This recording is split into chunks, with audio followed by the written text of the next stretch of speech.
एक बार डब्ल्यूडब्ल्यू में आए रॉक, मतलब एक रन करने और सारा कंटेंट यहीं से निकाल लिया और ऐसा लग रहा है कि अब हर एक के साथ रॉक को मैच करना है। इंस्टाग्राम पर, ट्विटर पर उन्होंने इस फोटो को शेयर किया जहां पे वो लिखते हैं कि ये बंदा, इसको सच में पता है कि एक पार्टी को कैसे खराब किया जाता है। I will see you down the road my friend, pay back a bitch for you but fun for me. और साथ में उन्होंने लिखा है फाइनल बॉस। तो रॉक अंडरटेकर के साथ भी जो एक मैच है या फिर एक कन्फ्रंटेशन है उसको टीज कर रहे हैं। जॉन सीना के साथ भी, कोडी रोड्स के साथ भी, रोमन रेंज के साथ भी। और कहीं कोडी रोड्स ने जो कहा था कि रॉक को देख के मुझे लगता है कि उसमें एक से ज्यादा मैचेस बाकी हैं, क्या वो बात सच तो नहीं है? और अगर आपको पिक करने का मौका मिले Cody Rhodes, John Cena, Undertaker, किसके साथ देखना चाहोगे? Okay, hello chatters, my name is Rohit and you are watching Wrestle chatter.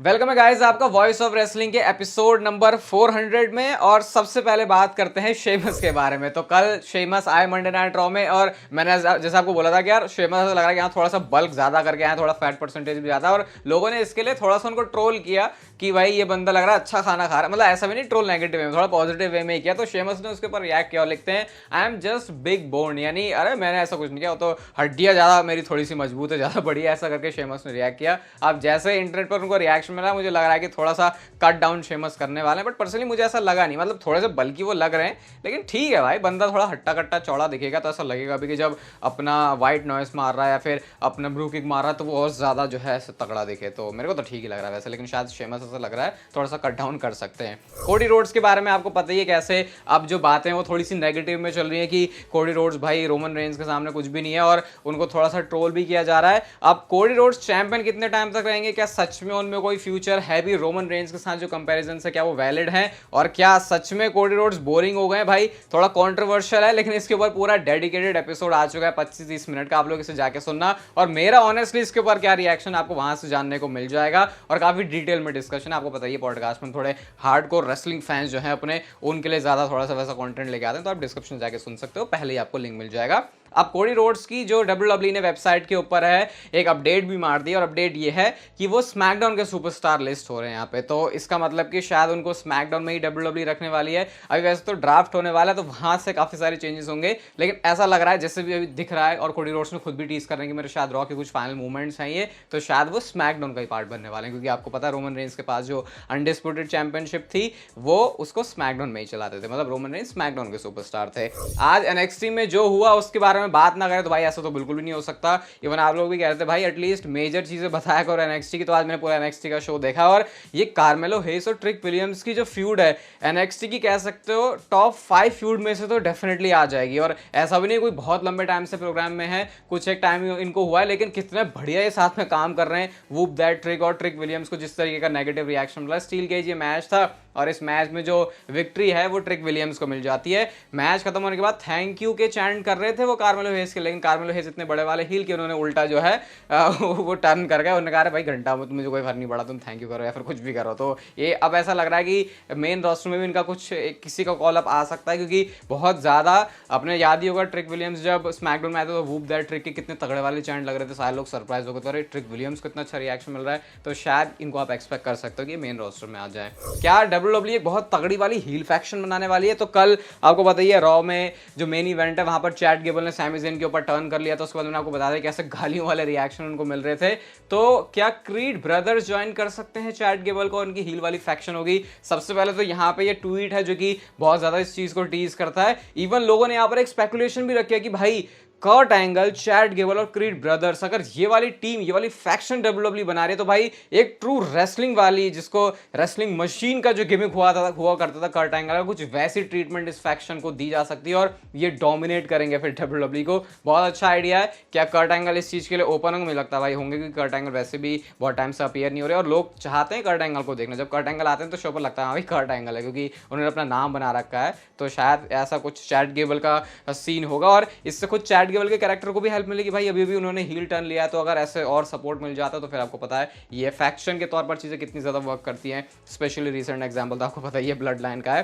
Philadelphia से हुई थी इस साल रेसलमेनिया, और शायद बहुत जल्दी दोबारा से फिलाडेल्फिया में रेसलमेनिया हो जाएगी। देखो लोग तो यूएसए वाले ट्रिगर हो गए ये चीज सुन के, अब हमें तो क्या ही घंटा फर्क पड़ता है भाई, हमारे लिए तो रेसलमेनिया चाहे तुम ईरान में कराओ चाहे तुरान में कराओ, हम तो यहीं से ही देख रहे हैं। लेकिन वहां के लोगों के लिए बहुत इंपॉर्टेंट होता है कि भाई उनकी सिटी में, उनके प्रोविंस में, या फिर उनके आसपास कहीं पर उनके स्टेट में आके हो। तो जो फिलाडेल्फिया है वहां के जो लोग हैं मतलब वहाँ के जो ऑफिशियल हैं उन्होंने ऑलरेडी ऐसा करना शुरू कर दिया कि दोबारा से जो है हम रेसलमेनिया अपनी सिटी में करवाना चाहते हैं। तो हाँ, वैसा अच्छी रेसलमेनिया है भाई। फिलाडेल्फिया से रेसलमेनिया की यादें तो बहुत अच्छी हैं, तो भाई मेरे को तो प्रॉब्लम नहीं है, दोबारा से करवा लो तुम, लेकिन वहाँ के फैंस खुश नहीं है। जजमेंट डे की कहानी में ट्विस्ट आने के लिए अब आप लोग तैयार हो जाओ। तो अभी आपको पता है रिया रिप्ली की जो चैंपियनशिप है वो तो जा चुकी है, अब डेमन प्रीस्ट के पास चैंपियनशिप है, और अब इनके फैक्शन में कुछ ऐसा होने वाला है समर स्लैम तक जाते जाते, जो कि एक रोलर कोस्टर राइड की तरह होने वाला है। आप लोग इस ट्वीट के अंदर देख सकते हो, ये काफी सोर्स रहा है चीजें प्रूव करने का। तो यहाँ से जजमेंट डे की स्टोरी में बहुत सारे ट्विस्ट एंड टर्न्स होने वाले हैं। बहुत टाइम से वैसे सुनते थे हम कि जजमेंट डे टूट सकती है, ऐसा हो सकता है वैसा हो सकता है, लेकिन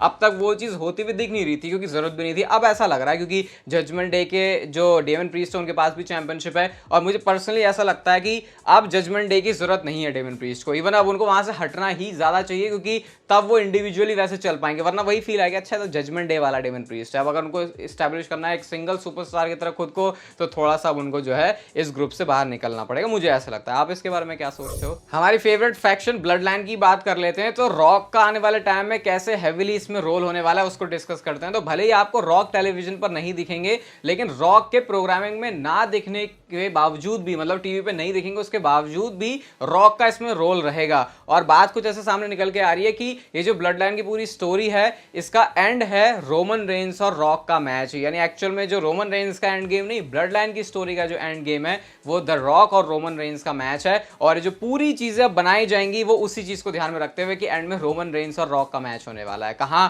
स्टोरी पहले कुछ ऐसी थी कि रॉक आते ही हेड ऑफ द टेबल में बैठने के लिए रोमन रेंस के साथ बैटल करेगा, लेकिन सिचुएशन कुछ ऐसी चेंज हुई कि अब इन्होंने स्टोरी को ही पूरा चेंज कर दिया। और मुझे तो 100% ऐसा लग रहा है कि स्टोरी में चेंज करना जो एक ब्लेसिंग इन डिस्गाइज की तरह काम किया, क्योंकि अगर स्टोरी कभी चेंज नहीं होती तो रोमन और रॉक का मैच ऐसे ही हो जाता रहता है, अब तक हो भी चुका होता। अब हम इंतजार तो करना पड़ रहा है हमें, लेकिन इंतजार ऐसा है कि जो इंतजार करके भी मजा आ रहा है, क्योंकि अब पता है जब ये चीज होगी तो उसको देखने में बहुत मजा आएगा। ऊपर से अच्छा तो ये देख के लग रहा है कि रॉक भी खुद इन्वेस्टेड हो गए भाई। अब ऐसा नहीं है रॉक का कि हाँ भैया चलो एक मैच करके आ जाएंगे, अब क्योंकि वो खुद डब्ल्यूडब्ल्यूई में इन्वेस्टेड है, पैसों से इन्वेस्टेड है, उन्हें टीकेओ पे आपको पता बोर्ड ऑफ मेंबर्स का पार्ट है वो, तो इससे जो सिचुएशन है वो और मस्त बन रही है। अब बस वेट ही करो दोबारा से रॉक के शो अप होने का, क्योंकि इस बार अब जब वो आएंगे ना, अब तक जो रॉक ने अपना रन दिया उससे तो ये बेटर ही होने वाला है। मतलब ये नहीं कि अभी वाला बेकार तो कहीं से मिलता है, जनरेशनल रन इसको बोलना चाहिए, उससे भी कुछ नेक्स्ट लेवल का होगा, क्योंकि अब प्लानिंग और तगड़ी वाली है इसको लेके।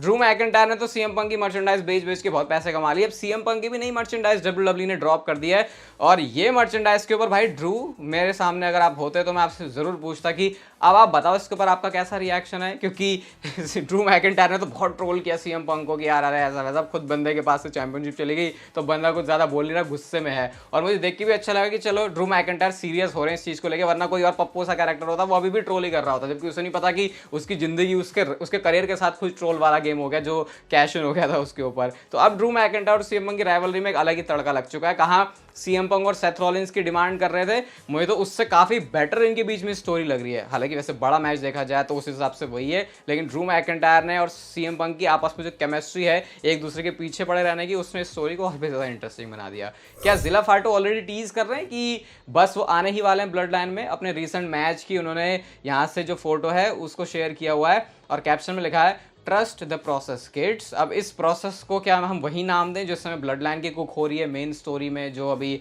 टामा टोंगा भी आ गए हैं। जिला फाटू उन नेम्स में से हैं जो कि शायद सबसे पहले ब्लड लाइन को ज्वाइन करेंगे। दो ही नाम आ रहे हैं, तो जेकब फाटू या जिला फाटू, इन दोनों में से कोई डेफिनेटली एक अपना जो है कदम रखने वाला है। अभी वैसे जिला फाटू तो नहीं है, मतलब जेकब फाटू के कदम ज्यादा क्लोज आ चुके हैं क्योंकि उन्होंने कंपनी को साइन भी कर लिया। तो शायद नेक्स्ट आपको जिला फाटू को अभी से याद कर लो, क्योंकि जब मेन रोस्टर में आएंगे ब्लड लाइन की स्टोरी में तो शायद आपको जानने में थोड़ी सी आसानी हो जाएगी। एक बहुत ही वियर्ड सी ये चीज है, वियर्ड है नहीं है तो रियली, लेकिन काफी ऑकवर्ड सा लग रहा है सोच के कि इतने टाइम तक जब हम इस डब्ल्यूडब्ल्यूई की एरा में थे, लॉन्गेस्ट चैंपियन वाले रिया replay champion, Gunther champion, Roman Reigns champion, Seth Rollins के पास वर्ल्ड चैंपियनशिप। अब उस पुराने वाले एरा से अगर देखें तो सिर्फ एक ही बंदा है जो अब भी चैंपियन है। सोचे पुराना वाला एरा कहना पड़ा, रेसलमेनिया के पहले वाला, और वो नाम है लोगन पॉल का। तो लोगन पॉल सक्सेसफुली किसी भी तरीके से अपने पास उस चैंपियनशिप को रखने में कामयाब रहे हैं। वैसे तो रिया रिप्ली भी होती, लेकिन आपको पता है उनकी जो चैंपियनशिप है वो वैकेट हो गई है। रोमन रेंस के बारे में फाइनली बात करते हैं। भाई ये क्या चल रहा है, पहले तो आप इस फोटो को देखो जो कि काफी खतरनाक सी लग रही है रोमन रेंस की, है ना, जैकेट वैकेट पहने हुए, बिल्कुल बॉस वाली वाइब आ रही है यहाँ पे। अब आप इससे पहले ये कंफ्यूज हो जाओगे भाई ये कहाँ हो गया रोमन रेंस के साथ, तो जब इसके ऊपर थोड़ी सी पड़ताल की गई तो ये किसी मूवी की शूटिंग के लिए चल रहा है और रोमन रेंस यहाँ पे अपने इस रोल में थोड़े से बिजी हैं, यानी WWE पे तो अभी वो नहीं है लेकिन अपने उस टाइम को वो कुछ इस तरीके से यूटिलाइज कर रहे हैं। और भाई बहुत मस्त फोटो है, मतलब देख के ऐसा लग रहा है किसी मूवी का बहुत तगड़ा सा पोस्टर है। लोग कह रहे हैं यहाँ पे कि भाई कोडी रोड्स ने क्या कर दिया रोमन रेंस के साथ कि अब रोमन रेंस इन कामों पे आ गए हैं कि भाई रोमन रेंस बिल्कुल ही चेंज हो गया है, लेकिन ये नहीं भाई, वो मूवी वगैरह के लिए है, कोई ऐसे रियल में कुछ अलग नहीं चल रहा रोमन रेंस का। तो बस ये रिसेंट है जो रोमन रेंस का स्टेटस है, बाकी तो अभी वेट ही करो उनके रिटर्न होने का। अभी डिस्क्रिप्शन जाके लेकिन आप पॉडकास्ट को जरूर सुनना कोडी रोड्स का, मजा आ जाएगा पूरे 25-30 मिनट। ये वीडियो गाइस अगर आपको अच्छी लगी तो लाइक जरूर कर देना, चैनल को सब्सक्राइब कर सकते हो ऐसे कंटेंट के लिए, और तब तक भी लेते रहो जिंदगी के मजे।